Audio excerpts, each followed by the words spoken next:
Prabhas the Rajasaab cinema మళ్ళీ వాయిదా పడింది. అవును, డార్లింగ్ సినిమా సంక్రాంతి పండగకి వచ్చే అవకాశమే లేదు. ఇవన్నీ మా మాటలు కాదు, ఈ సినిమా రిలీజ్ పై డైలమా క్రియేట్ అయ్యేలా వైరల్ అయిన రూమర్స్. మరి ఈ రేంజ్ లో స్ప్రెడ్ అవుతోన్న రూమర్స్ పై రాజాసాబ్ టీమ్ రియాక్షన్ ఏంటి? రిలీజ్ డైలమా పై డార్లింగ్ ఫ్యాన్స్ కి ఇచ్చిన క్లారిటీ ఏంటి? ప్రభాస్ ది రాజాసాబ్ జనవరిలో విడుదల కష్టమేననే న్యూస్ వైరల్ అవుతోంది.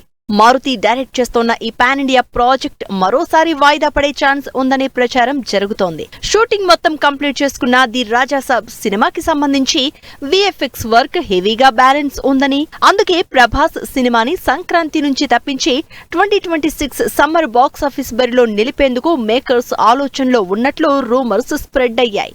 అయితే ఈ వైరల్ న్యూస్ లో ఏమాత్రం నిజం లేదని క్లారిటీ ఇస్తూ స్పెషల్ నోటు విడుదల చేశారు నిర్మాత టీజీ విశ్వప్రసాద్. ప్రెజెంట్ రాజాసాబ్ సినిమాకి సంబంధించిన విఎఫ్ఎక్స్ పోస్ట్ ప్రొడక్షన్ పనులు సూపర్ ఫాస్ట్ గా జరుగుతున్నాయన్నారు టీజీ విశ్వప్రసాద్.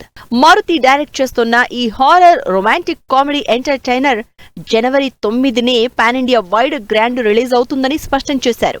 ఇందుకు సంబంధించి ఏర్పాట్లు మొదలయ్యాయన్న నిర్మాత ఐమాక్స్ వెర్షన్ తో సహా అన్ని ఫార్మెట్లలో ప్రభాస్ సినిమా ఆడియన్స్ ముందుకు వస్తుంది అన్నారు.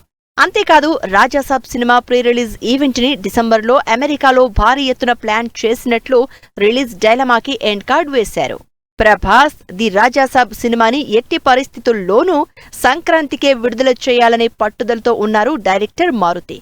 యూరప్ లో సాంగ్ షెడ్యూల్స్ పూర్తి చేసిన మారుతి ఇందుకు సంబంధించిన పోస్ట్ ప్రొడక్షన్ పనుల్ని పూర్తి చేసే పనిలో పడ్డారు. ఆల్రెడీ ఈ నెల 7న ఫస్ట్ సింగిల్ కన్ఫర్మ్ చేయడంతో ఈ పనుల్ని సూపర్ ఫాస్ట్ గా కంప్లీట్ చేస్తున్నారు. ఇటు నిర్మాత కూడా డిసెంబర్ 25కే ఫస్ట్ కాపీ రెడీ చేస్తామని క్లారిటీ ఇవ్వడంతో Prabhas the Rajasaab cinema release పై వస్తున్న రూమర్స్ కి చెక్ పడినట్లయింది. మొత్తంగా రాజాసాబ్ టీం ఇచ్చిన కన్ఫర్మేషన్ తో ప్రభాస్ సినిమాని ఓ రేంజ్ లో సెలబ్రేట్ చేసేందుకు రెడీ అవుతున్నారు డార్లింగ్ అభిమానులు.